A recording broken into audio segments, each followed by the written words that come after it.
예, 짧은 만남을 뒤로하고 이제 다시 기약 없는 이별의 시간이 찾아왔습니다. 남북 가족들은 울면 안 된다.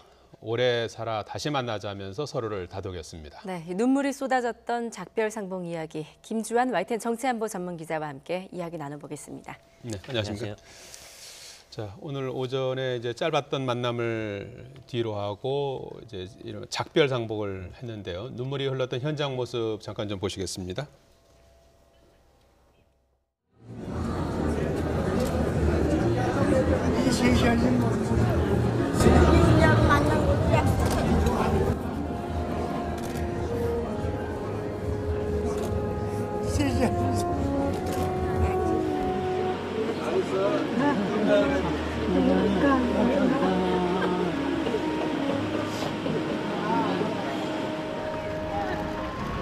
거기를 빨리 돼서 꼭 만나자.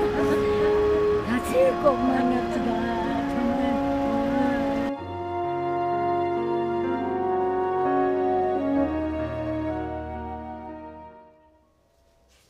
예, 행사가족 상봉 뭐 네. 매번 여러 차례 하고 있습니다만은 뭐 할 때마다 굉장히 또 이렇게 같은 장면인 것 같으면서도 아주 그렇죠. 뭐 애틋한 장면을 계속해서 보게 됩니다. 사실은 한마디로 정의하면 네. 짧은 만난 긴 이별이죠. 네. 긴 이별인데 계산을 해봤어요. 70년을 헤어졌다라고 계산을 해보니까 61만 한 3,200시간 정도 됩니다. 네. 그런데 그 정도 많은 시간을 헤어져 있다 고작 13시간을 만났죠. 그리고 다시 기약 없는 이별을 했는데 저는 이 작별상봉이란 단어가 굉장히 좀 잔인한 단어 같아요.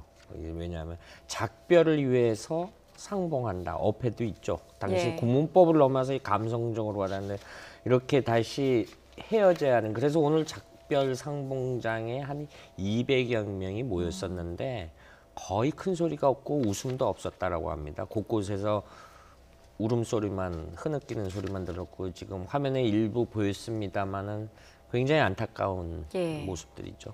예. 당초 오늘 이제 작별 상봉 시간이 2시간이었는데 네. 오전 10시로 1시간 앞당겨서 3시간 정도 만났어요. 그렇지만 얼마나 짧은 시간이었을까요? 그렇죠. 불과 그 아까 김병호 할아버지가 북측의 여동생 만나고 고작 3시간이다라는 표현을 자꾸 대뇌이지 않습니까? 점심까지 같이 하고 예, 헤어진 근데 거죠. 어제도 사실 이제 개별 중식도 1시간 더 늘려서 당초 6번 만남에 11시간이 소요된다라고 했는데 총 6번 만남에 13시간의 만남이 이루어졌죠. 예.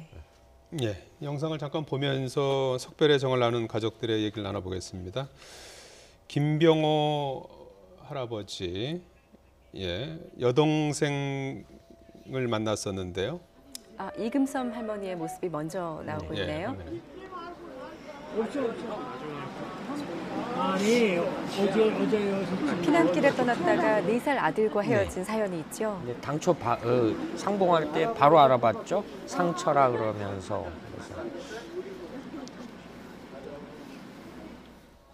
예.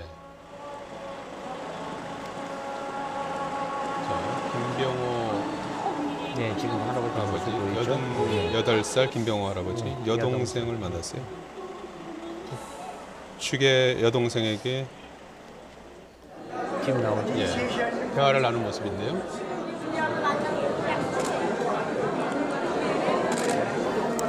이 예, 남매- 오빠 울지 마, 울면 안 돼 이렇게 얘기를 했다고 네. 하고요.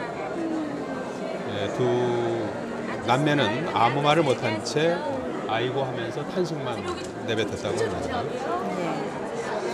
이 두 남매 너무 닮아서 한눈에 서로를 알아볼 수 있었을 것 같아요. 네, 그리고 굉장히 고우시죠. 젊어서 더 고우셨던 것 같은데 지금 화면에 안 보이지만 이기순 할아버지가 북의 아들을 맞았는데 그 남측에서 올라갈 때 소주 한 병을 가져갔답니다. 예. 아들하고 술 한잔해서 아들을 보고 다짜고짜 술 잘하냐 그래서 예. 작별 상봉 때 이기순 할아버지죠. 예, 예, 그냥 이기순 할아버지는 이제 아들을 만났는데요. 지금 소주만 그냥 말없이 나눴다라고 하죠. 예. 그 남측에서 갖고 온 소주를 한 병 네. 갖고 오늘 네. 상봉장에 왔는데 물컵에 소주를 따라서 아들 75 리강선 씨와 함께 예. 말없이 좀 전에 이별의 건배를 예, 나눴다고 잠깐 화면이 합니다. 지나갔습니다. 우리 그 소주 한 병이 보였죠. 예. 물론 북측에도 투자 소주가 상봉. 있습니다만은 그 내가 저 가짜 아버지 아니다. 뭐 너 예. 아버지 있어 이런 얘기도 했다고 해요. 예. 뭐 몇 마디만 하면 단번에 내 아들을 알 수 있다 이런 예. 말도 했었죠. 네. 예, 아들은 건강하고 오래 사시라요. 그래야 또 만나지 이런 언급을 했다고 하는군요. 예. 대개 이제 그 작별 인사가 이제 건강하시고 오래 사시라는 그런 말들을 대부분 했던 것 같아요. 예, 예. 오래 사시라고 그러고 지금 예. 그 언제 만날지 모르겠습니다만은 주소, 전화번호, 남북한 주소 그리고 북측의 조카들한테 그 사촌간 이름 다 적어라. 뭐 이러면서 그 연락을 하고 그 남측 관계자 한 분은 자기 아버지를 모시고 갔던 분은 디지털 카메라로 다 사진을 찍어서 예. 카메라채로 북측 그 사촌들한테 전달해 줬다 그러죠. 예. 뭐 저마다의 사연이 다 눈물겹습니다만 저는 그 이금섬 할머니 4살 아들과 헤어졌다가 70년 만에 아들을 만난 모자상봉 네. 정말 가슴이 미어지더라고요. 그 지금 화면에 안 보입니다만은 신재천 할아버지 92살 북측의 남동생을 만났는데 네, 이금섬 할머니 네, 지금 나오죠. 보이시죠? 모자성 아들을 이제 만났는데요. 자, 언제 다시 볼 수 있을지 모르는 아들 상철 씨, 71살 북측의 상철 씨가 이제 오른쪽에 있는 모습이죠. 얼굴을 이렇게 만지면서 뭔가 소곤소곤 얘기를 나누는 모습입니다. 손을 꼭 붙들고 있군요. 예. 첫날에 이제 아들의 이름 상철아 이렇게 부르면서 두 팔을 벌려서 그렇죠. 칠순의 아들을 꼭 안았었죠. 형제 상봉 같이 이루어진 것 같아요. 남측의 딸들도 같이 이번에 상봉을 했습니다. 남측의 동생들이죠. 그 할머니가 피난 올 때 막내 딸만 안고 왔다 그러죠. 네, 오늘 자리에서는 이제 주소와 연락처를 서로 주고받은 가족들도 있었는데 언젠가 통일이 되면 서로 찾아가자 이런 네. 마음이었겠죠. 지금 화면에 지금 안 비쳤습니다만은 안타까운 소식이 신재천 할아버지가 김포에 살았는데 북의 동생을 찾아보니까 개성에 살고 있더랍니다. 네. 이게 직선거리로 하면은 30-40분밖에 안 걸리는 지척에 살고 있는 거를 70여 년 동안 모르고 살았다라는 데 대해서 억장이 무너진다 그런 말씀을 했고 그 동생분은 형님 그 돌아가시기 전에 우리 집에 와서 밥 한 끼 꼭 드시라고 이런 이야기를까지 나눴다고. 예, 40분 거리면 정말 가까운 거리예요. 네. 지금 이제 연락처를 가족들끼리 연락처. 주고받는 그런 모습이고요. 지금 뭐 남북 관계가 점차 이제 좋아지면서 다시 또 만날 수도 있을 것 같은 그런 기대를 안고 헤어졌을 것 같아요. 네, 그렇죠. 예. 그래서 그 북측의 어떤 분은 버스에다 헤어질 때 거기다 손글씨로 조국 통일이라고 썼다 그러죠. 예. 통일까지는 아니어도 네. 어쨌든 조금 더 좀 관계가 좋아지면서 이런 만남들이 좀 더 자주 있을 수도 지금은 있지 않을까 이제 하는 생각을 북측의 해봅니다. 언니, 예. 동생 이렇게 만나는 모습이죠. 예. 어떤 말들을 가장 많이 주고받았을까요? 오래오래 살아서 우리 꼭 다시 만나자 이런 말이 아니었을까 싶어요. 건강해라. 예. 뭐 이 단어를 가장 많이 사용했다 그래요. 예. 그 빈도의 차이는 있겠지만. 예. 건강하고 오래오래 네. 사시라. 그래야 또 다시 만나지 않겠는가. 이제 그런 말씀들을 많이 했고요. 예. 구체적으로는 뭐 찹쌀떡이 몸에 좋으니까 찹쌀떡을 좀 많이 먹었으면 좋겠다 이런 얘기를 하기도 했다고 하는군요. 그러니까 찹쌀떡 기준이 이제 어릴 때 그 기준이죠. 어릴 때 기준이니까 그게 얼마나 애틋합니까? 그래서 예. 그래서 남과 북이 같이 부를 수 있는 노래 뭐 찔레꽃, 고향의 봄 이런 얘기들을 손잡고 많이 불렀다 그러죠. 예. 자, 1차 상봉은 오늘로 마무리가 됐고요. 조금 전 5시에 속초로 남측 가족들은 돌아왔고요.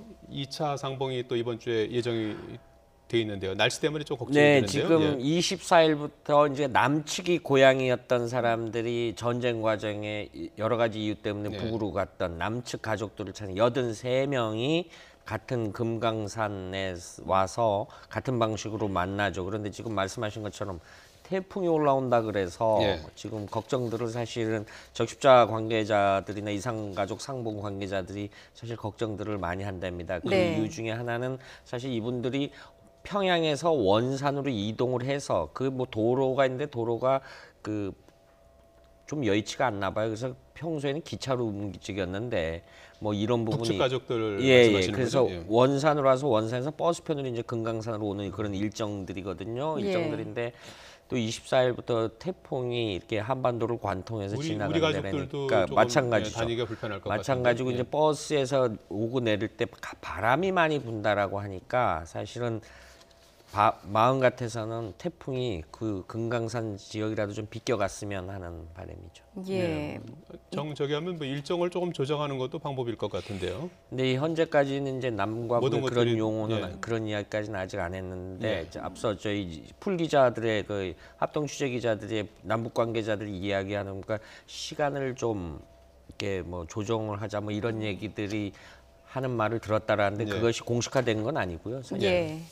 이번 이제 이산가족 상봉 뭐 이제 앞으로 좀 정례화를 할 필요성이 있지 않는가. 이제 아직도 만나지 못한 많은 가족들이 남아 있거든요. 그 가능성에 대해서는 어떻게 전망하십니까? 그렇죠. 지금 사실은 한국 전쟁 과정에서 피난 내려온 사람들이 한 300만 명 된다 그럽니다. 그런데 적십자사에 등록하셨던 분이 1980년대부터는 13만 한 5천여 분 되는데 그 중에 7만여 분이 이미 돌아가시고 5만여 분 중에서 이제 오늘 이거 지금까지 21차례에 걸쳐서 만났던 분들이 했는데 정례화도 돼야 되지만은 규모를 확대해야 된다. 그런데 네. 사실은 이 이산가족 문제에 대해서는 북한이 상시적으로 좀 안 하는 경향이 있습니다. 이건 사실은 이산가족이 정례하게 돼서 남북 관계가 순탄해야 되거든요. 그래서 제가 짧은 만남 긴 이별인데 남북 관계 역시 짧은 만남 긴 이별을 반복하고 있죠. 그래서 지금 그런 바람대로 다행히 박경서 한국적십자 총재가 4달에 평양을 방문한다라고 하니까 거기서 어떤 이야기들을 했지 그 인도주의적 문제에서 어떤 구체적인 결실을 가지고 왔으면 추가로 좋겠습니다. 서울에서 상봉 행사를 추진하는 것도 가능하겠군요. 과거에는 그렇게 그렇죠? 했지 않습니까? 그런데 그것이 이제 2000년 8월부터 여러 가지 그 북측에서 당시 기준으로선 체제 문제 때문에 부담스러워서 그 이후에 만든 용어가 앞서 말씀드렸던 작별 상봉이라는 용어를 만들어냈는데 그게 이제 북측이 아이디어를 내서 그런 용어가 탄생한 거죠. 예. 좀 더 자주 그리고 규모도 좀 키워서 많은 가족들이 추가로 더 만날 수 있었으면 좋겠습니다. 지금까지 김주환 YTN 정치안보 전문기자였습니다. 잘 들었습니다.